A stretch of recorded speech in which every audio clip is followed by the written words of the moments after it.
One day in the future, historians will be struck by the contrast between two contemporary narratives of the Trump era. According to one narrative, the 45th and 47th President of the United States, Donald J. Trump, was a modern-day Caesar, an autocrat who, by ignoring constitutional constraints, aspired to end the American Republic. According to the other narrative, this same man was a courageous tribune of the people who, by taking on corrupt and predatory elites, saved the Republic. Which version is right? Let's find out. Donald Trump was born on June 14, 1946, in Queens, New York City, the son of a successful real estate developer. After graduating from the Wharton School, Trump joined the family firm. A high-stakes risk-taker, Trump's towers, casinos, and resorts generated remarkable quantities of cash, debt, and litigation, not to mention publicity. In 2004, the risk-taker gambled on a second career as the host of the reality TV show The Apprentice. It made Trump a star.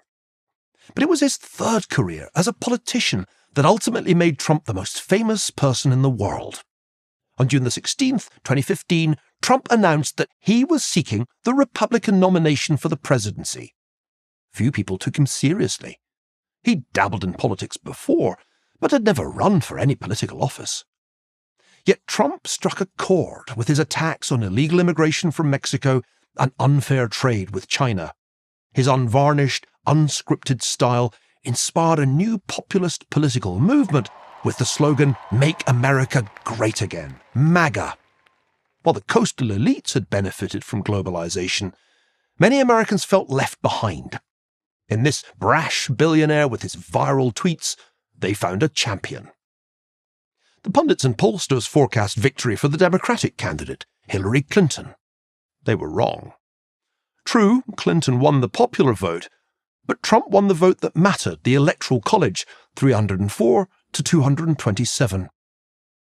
A fractious coalition between his campaign team, the Republican establishment, and a succession of generals and businessmen, Trump's first administration often seemed chaotic. But in terms of Trump's core objectives, it was highly successful. On the campaign trail, he'd promised to build a big, beautiful wall on the nation's southern border. He succeeded metaphorically. In 2017, in just his first year as president, apprehensions at the US-Mexico border dropped to a 46-year low. Thanks to Trump's tax cuts and deregulation, real median household income rose significantly for the first time since 1999, by 10% between 2016 and 2019. When Trump took office, the Islamic State terrorist organization had overrun large parts of Syria and Iraq. Within 2 years, it was effectively wiped out. The Abraham Accords, which Trump negotiated, represented a geopolitical breakthrough in relations between Israel and the Arab countries. And by imposing tariffs, Trump pressured China into a trade deal that began to address the economic imbalances between the two countries. Yet to his opponents, Trump was a would-be dictator. The Democrats even claimed he was a pawn of Russian President Vladimir Putin. When that charge couldn't be substantiated, the Democrats impeached Trump on the ground that he'd pressured Ukrainian President Volodymyr Zelensky to investigate former Vice President Joe Biden. The Senate acquitted Trump. It took a highly contagious virus originating in Wuhan, China, to succeed where Trump's political opponents had failed.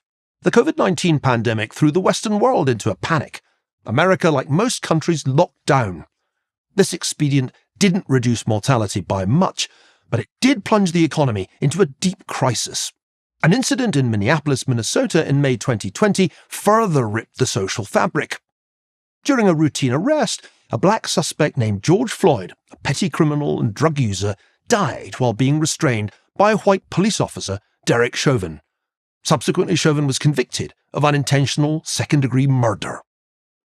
Orchestrated by the group Black Lives Matter and fanned by Democrats and the media, protests and riots erupted across the country. It was in this feverish atmosphere that the 2020 election campaign took place. The Democrats insisted on mail-in balloting, ostensibly to avoid spreading the virus. In many states, they got their way. Unwisely, Trump discouraged Republicans from casting postal votes. Despite spending most of the race in the basement of his Delaware home, the Democratic candidate Joe Biden won 81 million votes, 15 million more than Barack Obama had in 2012, to Trump's 74 million. Trump was convinced the election had been stolen. On January 6, 2021, he encouraged a large crowd to march to the Capitol. Partly because of woefully inadequate policing, the protests ran out of control. In the aftermath, the Democrats again impeached Trump. When this failed, they unleashed a barrage of criminal and civil cases against him. But what didn't kill him made him stronger, figuratively and literally. Trump ran for re-election. Not only did he beat his Republican challengers and withstand a guilty verdict, he also survived 2 assassination attempts. In November 2024, Trump defeated Vice President Kamala Harris in the greatest comeback in American political history, this time winning the popular vote as well as the Electoral College. The final historical verdict on Donald Trump, the ultimate American risk-taker, cannot yet be returned. Caesar or Savior? I'm Niall Ferguson, Senior Fellow at the Hoover Institution at Stanford for Prager University. Thank you for watching this video. To keep PragerU videos free, please consider making a tax-deductible donation.